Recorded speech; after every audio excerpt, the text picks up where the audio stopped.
Welcome to Senior's Last Word. Chelsea is a topic of discussion today because we've discussed almost everyone that has a following, not just here but the world over. Chelsea finishing 6th, 28 points behind Man City. The last time they won the championship was about 3 seasons ago. They've been poor. Last season they were very, very poor at the start. They made up some points, winning 5 games to the end of the season, and it confirmed their 6th position, which saved a season that otherwise would have been very, very bad. But what's wrong with Chelsea? Could they have an opportunity to come back and challenge for the title next season? Were they that poor? I dare say no. The Chelsea team was very, very good. It only needed organization, because even genius needs an organizer. In my view, the Chelsea team, in terms of team, was as good as Arsenal in terms of quality. The difference between Arsenal and Chelsea was better organization. A good manager who had been with the team for some time was able to put it right, develop a structure, and build something special, which is why they've been challenging for that 2 seasons. Chelsea, in reverse. For the last 3 seasons, they've had 4 coaches, a German, 2 Englishmen, and definitely one who has been struggling to try and make amends, an Argentine. When you have 3, an Argentine, Britons, and a German, looking at the same quality, the same substance, to try to make something good out of them, you are going to have a problem, because then what's the philosophy? What kind of players are you looking for? What is the ethos of that team? So Chelsea have suffered because they've had to keep on changing philosophy, style, belief, and even the way of doing things. That's been their problem. Finally, of course, he had to have given up, and what we have going to the new season is a new manager, Enzo Maresca, an Italian. Remember, 2 of the last 5 titles that Chelsea have won have been won by Italian managers. That is Carlo Ancelotti and Antonio Conte. That means 2 Italians responsible for recent success for this Chelsea in terms of Premiership winning is concerned. Now they have an Italian who has taken over. What are the chances that he might follow suit? Perhaps not so soon, but something goes, because there is something they call a caquarte. In this case, if there is an Italian caquarte, could Chelsea succeeding before him, who says he can succeed? Don't forget, Enzo Maresca has also been working with Mr. Pep Guardiola in recent past. 3 years working with him in charge of the under-23 Man City side. He knows the workings that turn a team into success. He is a winner because as a player he did win things. He is a winner because he has just brought Leicester City back to the Premier League. They won the EFL Championship last season. They are back. He has won and brought a team back into the Premier League.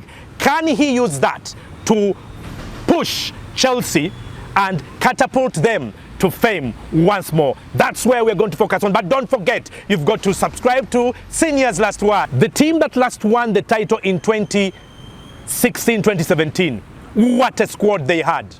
Remember, at the back, they had Thibaut Courtois, world class, David Luiz, Gary Cahill, Marcos Alonso, and Cesar Azpilicueta. That was the defense that they last had when they last won the title in 2017.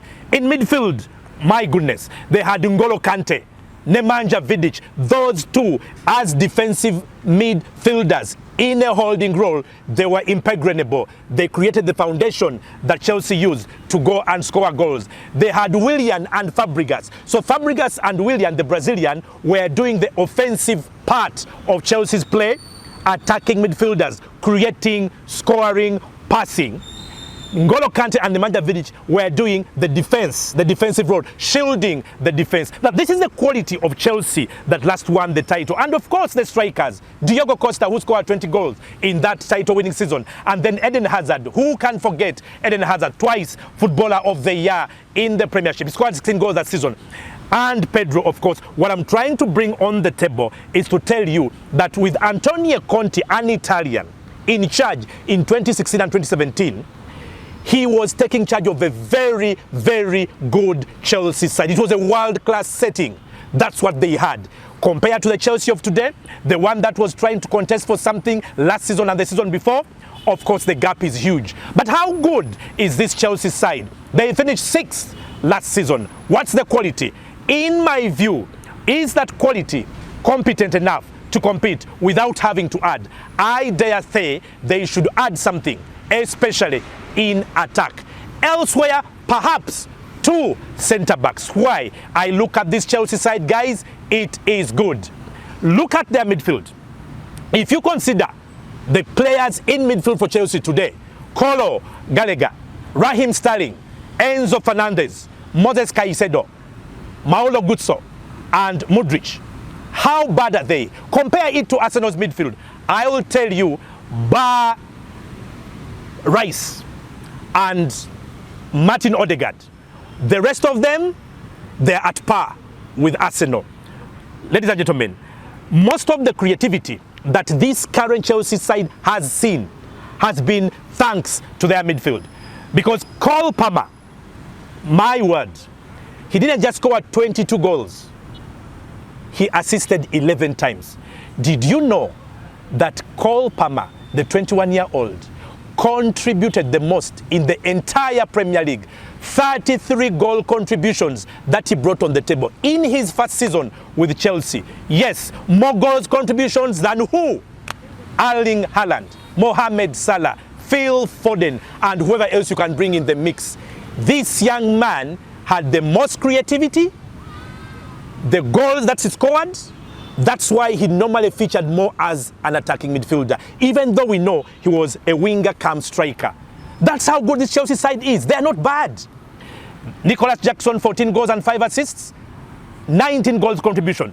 But elsewhere, Gallagher, Fernandez, they did contribute 7 plus 2, that is 9 assists jointly. So what we have is a very good Chelsea midfield, which needs to be helped in attack. Their weakness has been Nicholas Jackson. For all the chances he creates, so wasteful, he only managed to score 14 goals. And yet, even the 14 goals were more than what we saw some strikers at Arsenal and Man City and Liverpool scoring. So they're not really so bad. The problem with them, Fernandez for one, very good defensive or holding midfielder, but he's always keeping at the back. Caicedo and Fernandez, the centre-backs, the holding midfielders, who only focus on breaking play, defending, tracking back, defending. Their mentality is not one of going forward, and that's the problem. But overall, if I tell you that they have Reece James at right fullback, they have Marc Cucurella, who has just ended a wonderful season with Spain as a European champion, with him actually being one of the best players for Spain, and Ben Chilwell, you have a Chelsea side who have a good defense, not so good in centre-back. That's why I'm saying all they need is 2 good centre-backs. But as wing-backs, they have some of the best in the Premiership. Reece James and Marc Cucurella, world-class internationals, they can deliver. With Palmer, Sterling, Gallagher, Reece James and Ben Chilwell, all Englishmen, all internationals, by the way, what is short in this Chelsea side? It was consistency. It was the fact that they were being changed from one manager to another, from one German to Englishmen to an Argentine. That was the problem. Now again, they go to one Italian. I dare suggest to you guys that Maresca, with experience he's had with Mr. Pep Guardiola at Man City, having brought back Leicester City from EFL Championship, that is from the lower division to the Premiership, winning games 4 times last season, he won Coach of the Month. This guy is bringing experience of winning. As a player, he won with Juventus, he won with Juventus, he won in Spain with Sevilla, he won titles, he won the La Liga, he won the UEFA Cup, he won Serie A. As he's a winner in terms of him and his legacy as a footballer. Chelsea, do they need to do much? I'm suggesting no. All they need to do is to bring in 1 quality centre forward, 2 centre-backs. The rest of the team, in my view, is good enough to challenge either Arsenal or Liverpool as they chase Man City to the title. So how bad is the Chelsea side? They may have fallen 28 points behind Man City. In terms of quality, no. Their quality is very, very good. Cole Palmer, Conor Gallagher, Raheem Sterling, Enzo Fernandez, Mudryk, goes to the French midfielder.